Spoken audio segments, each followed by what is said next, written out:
There's a couple reasons why I think Transformers has been able to stay relevant for 25 years. The first is its ability to constantly reinvent itself to be relevant to the kids of that age. The fact that we have reinvented our characters so many times over time, I think it almost becomes exciting to see what Optimus Prime is going to look like in the next iteration.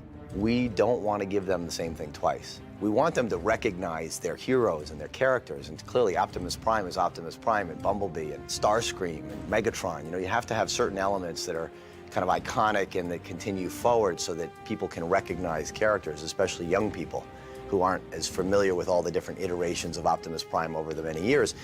But having said that, you also want to reinvent it because people want to see those characters take on all kinds of different shapes and looks and be able to have and possess different powers.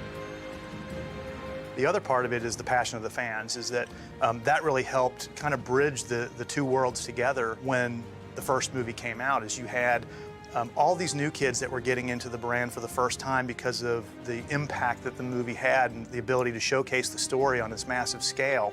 But it also crossed generations where you had, you know, adults that possibly had kids that were getting back into Transformers again for the first time because they were going back and reliving their childhoods all over again and seeing the magic of what they saw in a cartoon and a toy line in the 80s, seeing that brought to life again. So we want to take advantage of that evolution that's happening in this film and put that in the toy line, and put that in the product line, and put that in the video game so that people can go play right along with that as they're enjoying whatever tangible amusements they're playing with based on the movie.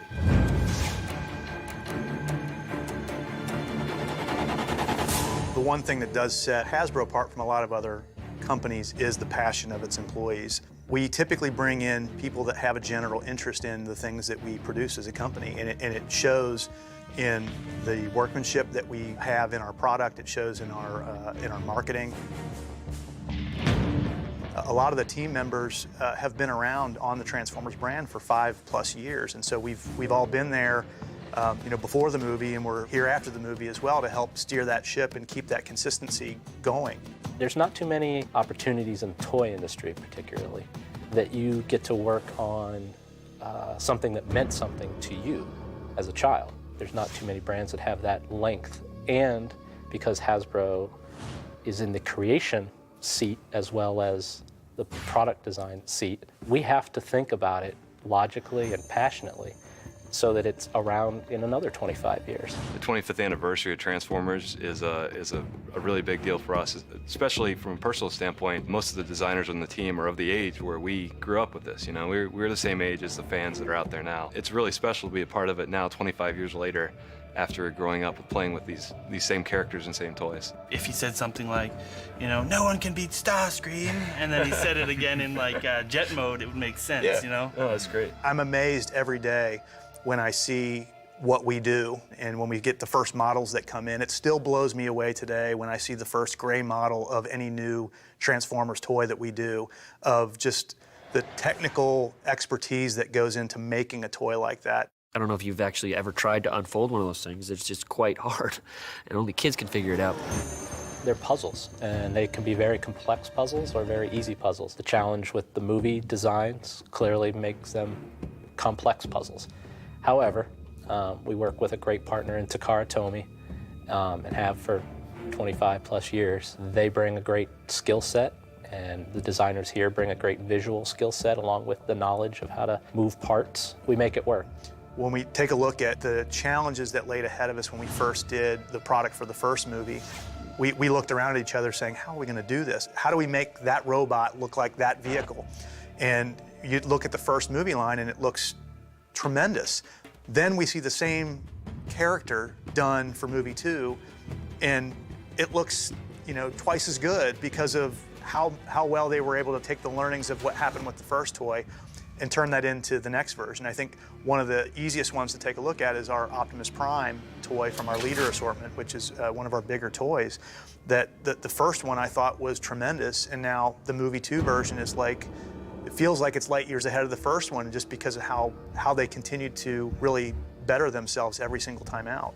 You know, at first we would joke around that the filmmakers had at their advantage the movie magic, and that, you know, for us it was the mechanical transformations actually had to all work, that the volume of a robot had to be that same volume of course, the car at the very end. But in fact, if you look at the first movie and then you look at where Michael's taken it in the second movie, he stays very true to the volumetric of the sort of what the character is.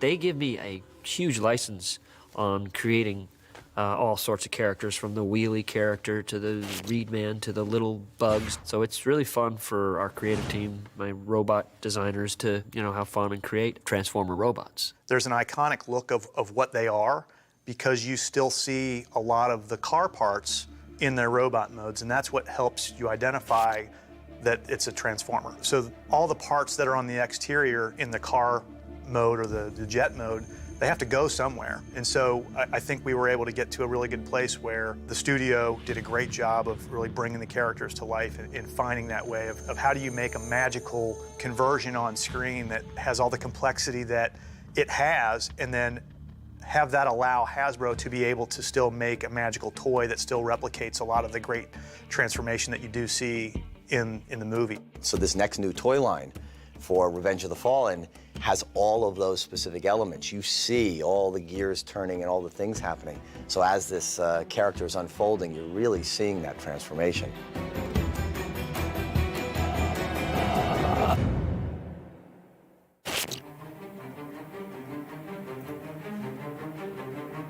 I feel like we have a really good relationship with the Transformers fans. Every year, we have our annual Transformers convention called BotCon. We usually get, between 2,000 and 4,000 or 5,000 people that show up to the convention every year. And this is our chance to talk face-to-face with our fans, is really just interact on a personal level with truly the people that care the most about the brand outside of Hasbro. Whether it's at BotCon or whether it's online or whether it's at Comic-Con, I can't say enough about, the time and attention our team spends in hearing from the fans, in wanting to please the fans. Because really, if you think about it, we are so grateful to them. They have stuck with this brand, through the really good moves we've made probably over time and some of the moves that they probably characterize as bad moves. We don't always get it right, but we always try to get it right. I think that we've been able to really reach out to the fan audience and engage them in a way that we do get their feedback and we listen to where they would like to see the brand go. We clearly can't do everything that every fan would like to see, but we definitely listen to kind of where the general trends are going and try to give them what they want. We're continuously checking the boards, the Transformers forums on the different various websites, just to get kind of the read of what they're thinking, what they like, don't like. More often, hopefully, what they like than anything. They definitely are kind of the underground heartbeat of the brand. These are the guys that really kept the brand relevant in a pop culture way when the brand wasn't as big as it is today and when it wasn't as big as it was in the 80s. And so I think in many respects, what the movie has really done is kind of put them on the map, because everyone knows Star Wars and everyone knows Star Trek and some of these other properties that have a little bit longer of a heritage than Transformers does. And now that we've had our live action movie, it kind of, it was legitimization of who they are and that the passion that they have for this brand. When we thought about this, and everyone, the team at Hasbro, and myself included, what I wanted to be able to do here was to use the films to contemporize the brand and treat the brand in a whole new way, respecting kind of the core mythology. Don't break the basic rules of the brand.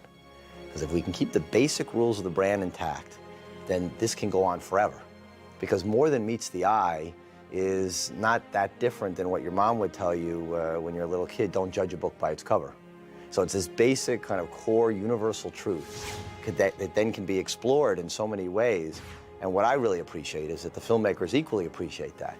And that if you keep some of the basic rules of engagement around Transformers intact, you can then become even more contemporary. You can do even more dramatic things with the story because you have that underpinning that helps to hold it all together.